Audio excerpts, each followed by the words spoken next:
So the first thing you want to do is get as much blood flow as possible to the area of the knee. There's a lot of connective tissue in the knee that has a hard time getting blood flow in it. So what you want to do is just engorge that area, which is with as much blood as humanly possible, so that blood has no choice but to get in to all of the areas that have a hard time getting it, or at least it has a better chance. Now the beauty of the sled is that it's a concentric only movement. Eccentric is when the muscle is lengthening under tension. Concentric is when the muscle is shortening under tension. I'll put the studies up on screen right now, but they found that eccentric exercise is what really causes muscle micro damage. That's the ripping of the muscle. That's essentially what everybody's doing in the gym right now. You're causing muscle damage, and when the muscle repairs itself, it repairs itself stronger. The beauty of the sled is there is no eccentric. It's just push, push, push, push, push. The sled never pulls you. There's very minimal muscle damage happening. So usually people hop on the sled, they're like, oh my gosh, I'm gonna be so sore tomorrow. Very hard to get sore from the sled because there's no eccentric. The sled's never pulling you. That's the beauty of the sled. This is how I start every single session with my clients. This is how I start every single workout of my own, whether it be upper body or lower body.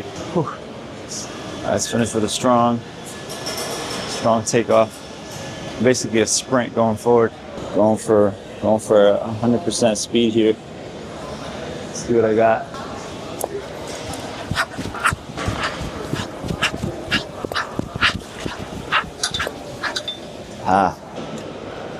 Once we've got the sled in, the next checkpoint for us is now to add a bit of an eccentric. So in the sled, all we're doing is pushing. The sled never pushes us.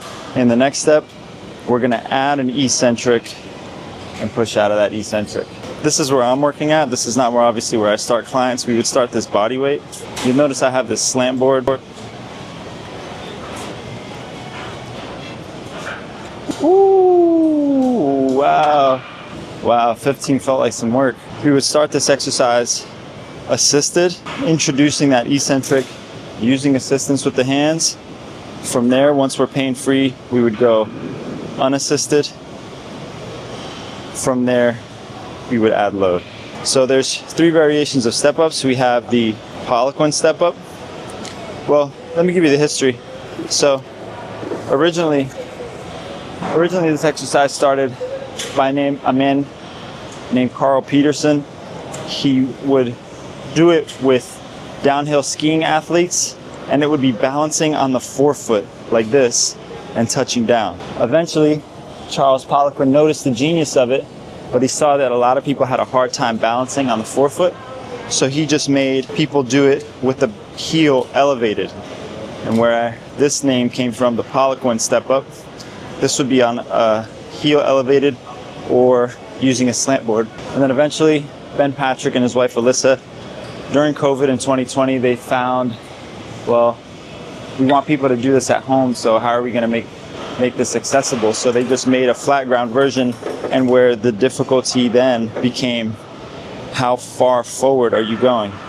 So you pick a spot on the floor, you try to reach your heel to that spot, and that's the exercise for you. The further out, the more difficult. The closer in, easier. Hope you enjoyed that history lesson. Let's get the next set in here.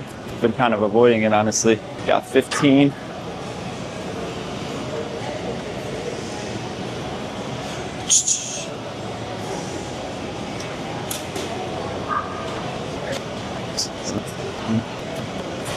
Oh boy.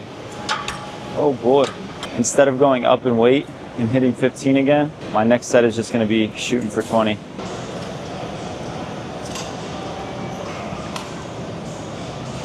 Let's go.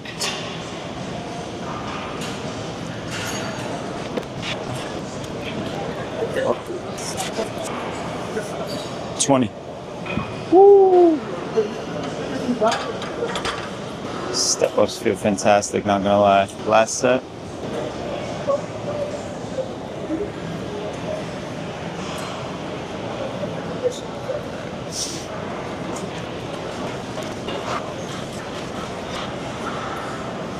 Oh my goodness.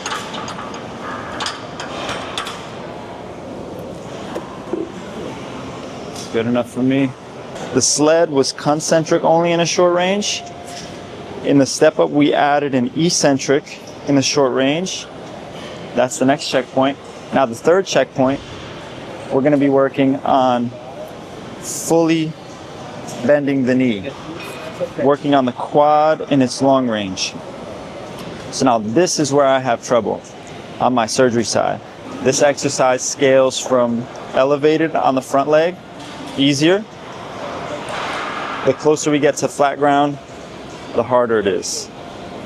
And we would go elevated with assistance to start, making sure that we have no pain in that knee, using assistance as needed.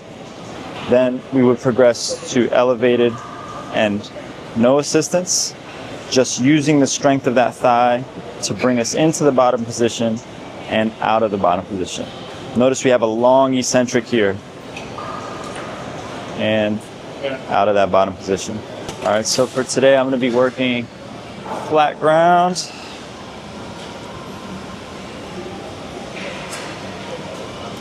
Go for 2 sets of 20.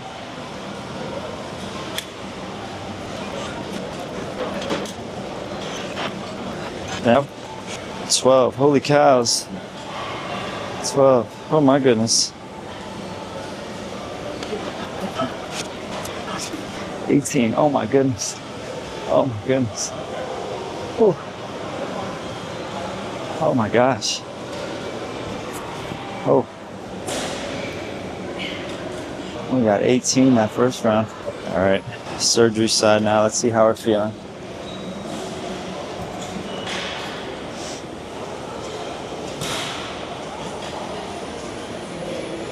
Okay.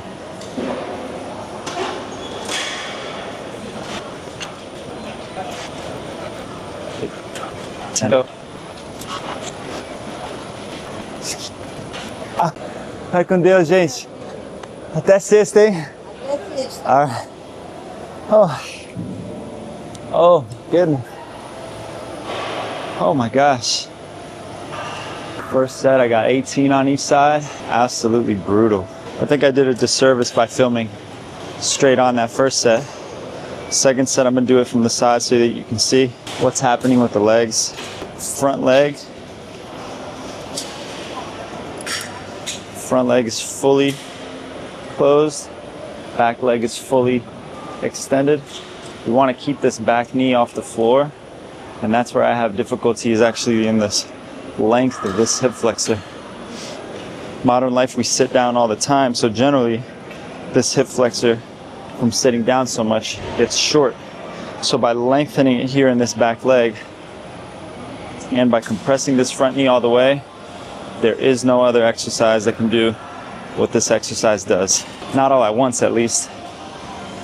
You have to separate. But now combining it all into just the split squat. Oh my goodness, now I'm breaking this up. This is absolute savagery. Oh my gosh. It's been probably over 3 months since I actually do split squats on the ground, so this has been kicking my butt this morning.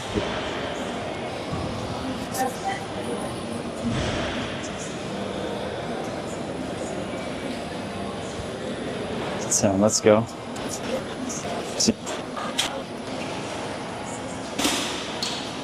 16, that's all I got. Oh my gosh. Oh, it's good enough for me today. Goal for me here is 2 sets of 20. Man, I got a long way to go. Surgery side, I think these pants are so stretchy, eh?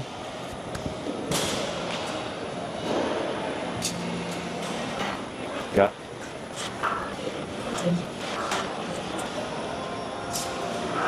10. Oh my gosh. Gosh, let's go 6 more.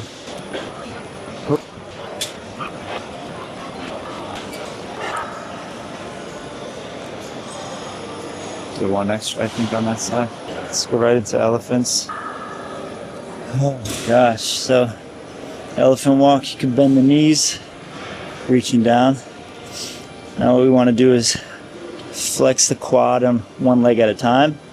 Ooh, big stretch in the hamstrings. Now I'm using a slant board here. You would do this on flat ground to start. Slant board gives you an extra stretch in that calf. Okay. Yeah, it's funny how much easier the elephant walk gets like midway through the set. You start to feel like, oh, good. I feel like I can do both legs now. Ooh.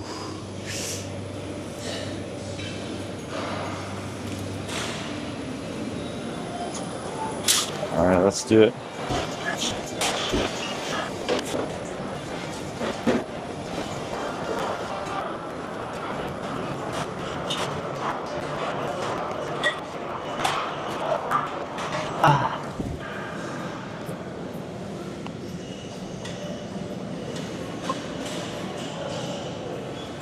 So why do we need the hip flexors?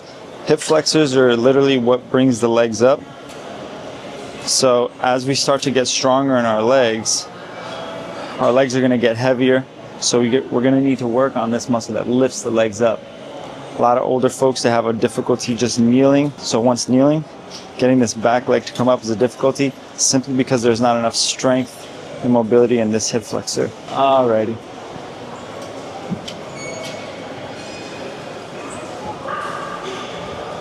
So the feet never go behind us. Feet stay in front.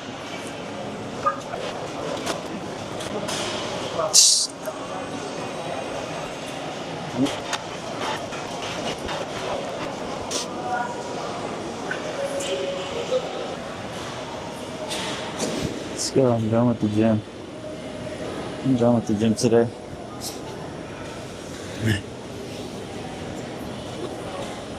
Cool.